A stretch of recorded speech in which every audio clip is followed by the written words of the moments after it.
Els Borja, centaures universals. Els Borja sempre m'havien fascinat.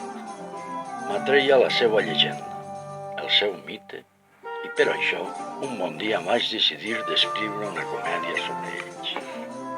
Tanmateix no em resulta gens fàcil de concentrar en unes poques línies el conjunt de motivacions que em portaren a plantejar-me un espectacle sobre els Borja. I tractaré d'indicar-ne algunes. En primer lloc, caldria fer esment al fet que el Consell d'Europa, en la seva magna i magnífica exposició del 1980 sobre el Renaixement i els Mèdici, tenia un especial interès a fer-nos reflexionar sobre l'origen de la nostra consciència europea. I veien el Renaixement el començ de la problemàtica i la configuració de l'home actual. I en pensar aquest origen, jo em topava irremeiablement amb els Borja. Alexandre VI aconsegueix el soli pontifici precisament l'any de la mort de Llorenç de Mèdici del descobriment d'Amèrica. Els anys més difícils per als Mèdici són els anys del regnat del Valencià. L'expulsió de Florència, Savonarola, etc. Per això, pensar en l'origen d'Europa venia a ser també pensar en els Borja, en el seu projecte polític i en les pràctiques que se'n derivaren. En segon lloc, cal recordar que la reflexió fecunda i agosarada de Maquiavel fa entrar el pensament polític com a tal en la història d'Occident. El seu realisme, la seva actitud davant dels principals fets contemporanis i el seu extraordinari talent literari donen pas a una llarga i diversificada polèmica sobre l'ètica i la política, sobre la separació i l'autonomia d'ambdues en funció d'una pretesa ciència política. Michel Foucault ens induïa a pensar que al capdavall d'ençà del secretari florentí no s'havia avançat gaire en la investigació sobre el poder com a tal. No sé fins a quin punt això és de veres, però sembla prou clar que encara resta oberta la incògnita i que, malgrat les diverses aportacions i matisacions, hi ha discurs per estona. No hem d'insistir tampoc en el fet que el model de Maquiavel fou Cèsar Borja. El seu admirable príncep és, també, una pintura magnífica d'aquesta figura, dels seus errors i les seues troballes, una anàlisi fèrtil de les seues accions.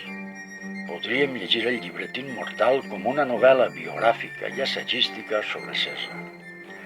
La cosa potser donaria de si una visió més lúdica i menys feixuga. Fet i fet, Cèsar Borja, els Borja per extensió, ens apareixen també a l'inici de la reflexió moderna sobre el poder. Entre les diverses imatges que hi ha al príncep maquiavèlic, la dels centaures, capítol 17, és per mi una de les més gràfiques i aconseguides. El príncep poder, institució renaixentista o partit polític, com volia Gramsci, poders fàctics, etc. És un centaure, meitat home, meitat bèstia. La imatge vol mostrar-nos la naturalesa mateixa del poder i la tensió del seu exercici. Una lluita entre la concepció humanística tradicional i l'antihumanisme, entre l'home i les estructures socials, polítiques, econòmiques, etc. En tercer lloc, he de reportar la fecunditat de la família valenciana.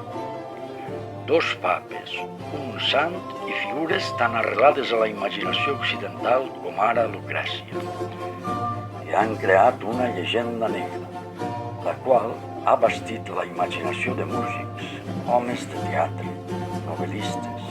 Naturalment, jo tampoc no he gosat resistir-me a la seva fascinació, perquè això també ens configura com a valencians universals.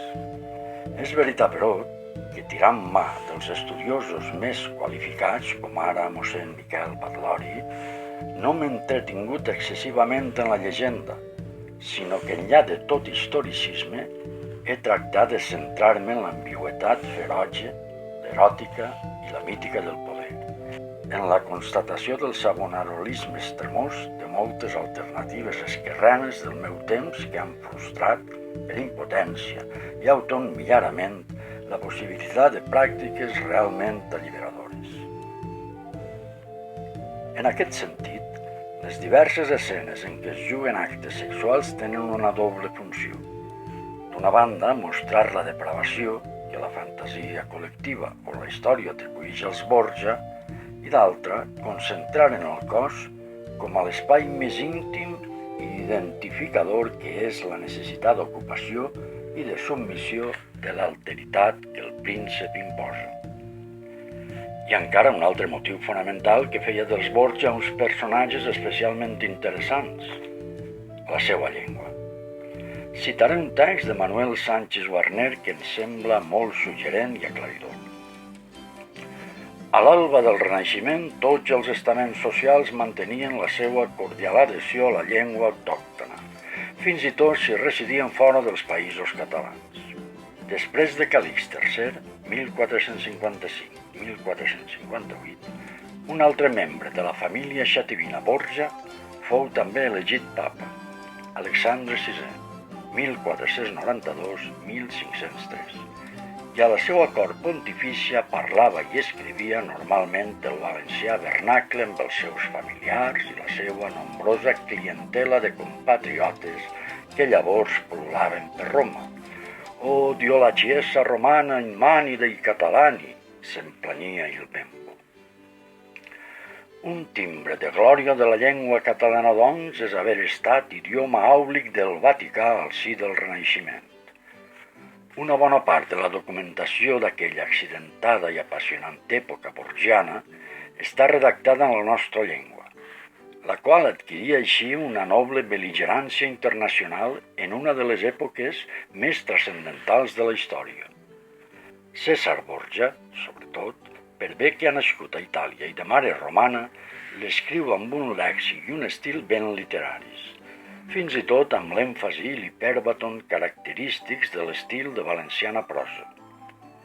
L'epistolari dels Borgia representa el cant del signe del català com a llengua literària i de cultura a Europa, la llengua dels valencians.